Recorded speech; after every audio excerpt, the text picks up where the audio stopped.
All right, welcome to this explainer.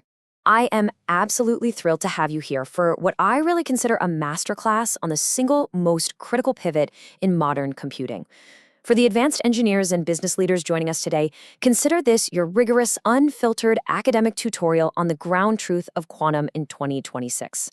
We are officially calling it the noisy intermediate scale quantum era. The NISQ era is over.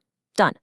The days of evaluating quantum computers by their raw physical scale, just counting how many noisy qubits a vendor can cram onto a chip, those days are completely behind us. So here is our roadmap for today. We'll be moving quickly through 5 areas: the quantum noise problem, physical versus logical qubits, hardware constraints and connectivity, the neutral atom advantage, and finally, redefining quantum investment strategies. Let's dive right into Section 1, the quantum noise problem, the end of the NISQ era. I want to start by throwing a Socratic question your way, just to challenge some of the hype we've all been reading for the past 5 years. If a hardware vendor walks into your office tomorrow and pitches you a shiny new 1,000 physical qubit processor, why is it functionally useless for deep, complex algorithms? Well, it all comes down to the compounding nature of errors. Even if a quantum gate has an error rate of just 0.1%, which sure sounds incredibly small, those errors compound catastrophically during complex computations. By the time you're even a fraction of the way through a meaningful algorithm, your output is literally just garbage. Raw scale means absolutely nothing without reliability. And to understand why this happens, we have to look at the fundamental physics constraint we're up against: decoherence. Qubits are fragile, incredibly fragile. They exist in these delicate, beautiful states of superposition and entanglement, but those states collapse under the slightest environmental interference. A tiny bit of heat, a microscopic vibration, a stray electromagnetic wave, any of that will instantly destroy your quantum information. We literally have to cool some of these systems to temperatures colder than deep space just to do basic math. So we require entirely new architectural paradigms just to keep these states alive long enough to actually compute anything. Which brings us to Section 2, physical versus logical qubits, or the mathematics of reliability. There is a stark fundamental contrast we have to establish here. Physical qubits are those raw, unstable, jittery components on the hardware that are extremely susceptible to decoherence. A logical qubit, on the other hand, is not a physical object. It's a highly stable, error-corrected abstraction that we create by algorithmically entangling multiple physical qubits together. This is the big takeaway. As of 2026, the logical qubit is the only true measure of a system's computational utility, period. Now let's talk about the ratio, because this is where the industry is undergoing a massive shift. How many physical qubits does it take to make just one stable logical qubit? For years, the gold standard was the surface code, but the overhead is just astronomical. You're looking at needing maybe 1,000 physical qubits just to yield one logical qubit. Think about the cooling infrastructure to support 1 million physical qubits just to get 1,000 useful ones. But look at the second row here. Quantum low-density parity check codes, or QLDPC codes. They have absolutely slashed this physical-to-logical ratio down to roughly 2 to 1. This is a game changer. And why does that efficiency matter so much? Because we are racing to reach the teraflop regime, 1 trillion. That's a 1 with 12 zeros. This is the benchmark of 1 single error per trillion operations. This strict fidelity threshold is the absolute minimum required if you want to run commercially viable molecular simulations, optimize global logistics, or crack sophisticated cryptographic algorithms.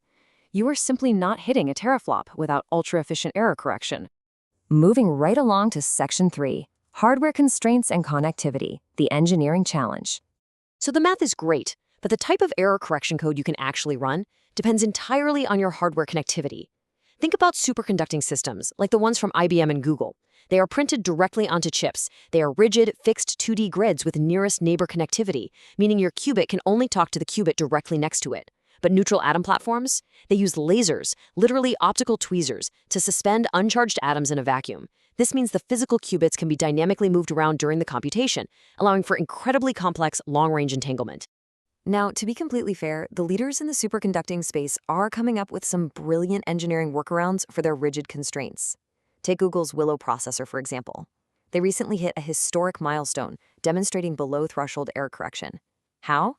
By using dynamic surface codes and what they call walking circuits. They're periodically retiling the regions that detect errors, simulating a hexagonal lattice. This reduces the number of physical couplers they need and lets them dance around defective qubits on the chip.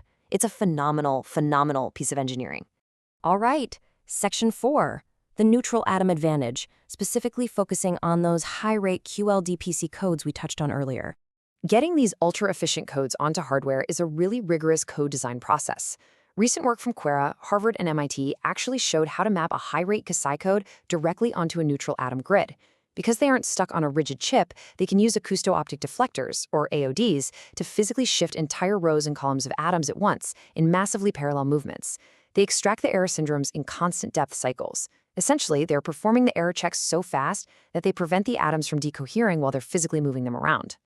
Let's look at the hard numbers, because this really hammers the paradigm shift home. If your enterprise needs roughly 1,000 logical qubits to run a truly transformative algorithm, the old surface code approach meant you had to buy a system with about 1 million physical qubits. The physical and thermal engineering footprint for that is just staggering. But with neutral atom QLDPC codes, researchers have simulated encoding 1,156 highly protected logical qubits into exactly 2,304 physical atoms. It's wild. We are completely bypassing the need for a cryogenic setup the size of a building. Finally, let's wrap up with Section 5, redefining quantum investment strategies, the QUAPS era. We need to translate these engineering milestones into actual economic realities for the boardroom. The narrative has fundamentally flipped.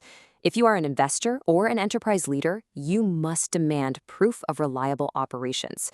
We have a new metric now, QUAPS, or quantum operations.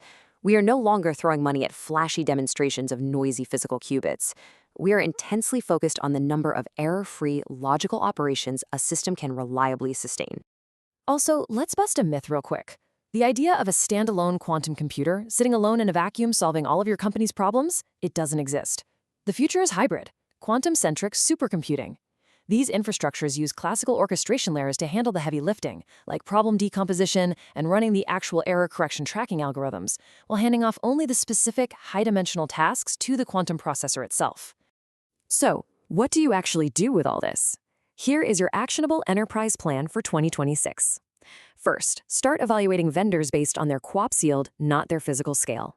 Second, deploy post-quantum cryptography across your infrastructure immediately. Honestly, government mandates are already forcing your hand on this. Third, prioritize transparency. Work with vendors who show you their raw fault tolerance benchmarks, not just slick toy problems. And finally, invest in your hybrid integration teams right now. Finding the human capital to build these classical quantum bridges will be your biggest bottleneck in the 2030s. I'm going to leave you with a final exam question to take back to your engineering and investment teams. When a hardware vendor inevitably walks into your office tomorrow pitching a 10,000 physical qubit system, what is the exact logical error rate and error correction cycle time you will demand to see before you sign that check? Because remember, without a mathematically viable path to the TerraQuap regime, those 10,000 physical qubits are just really expensive noise. Apply this understanding of error correction to every single future tech investment you make. Thank you so much for joining me for this explainer. I'll see you next time.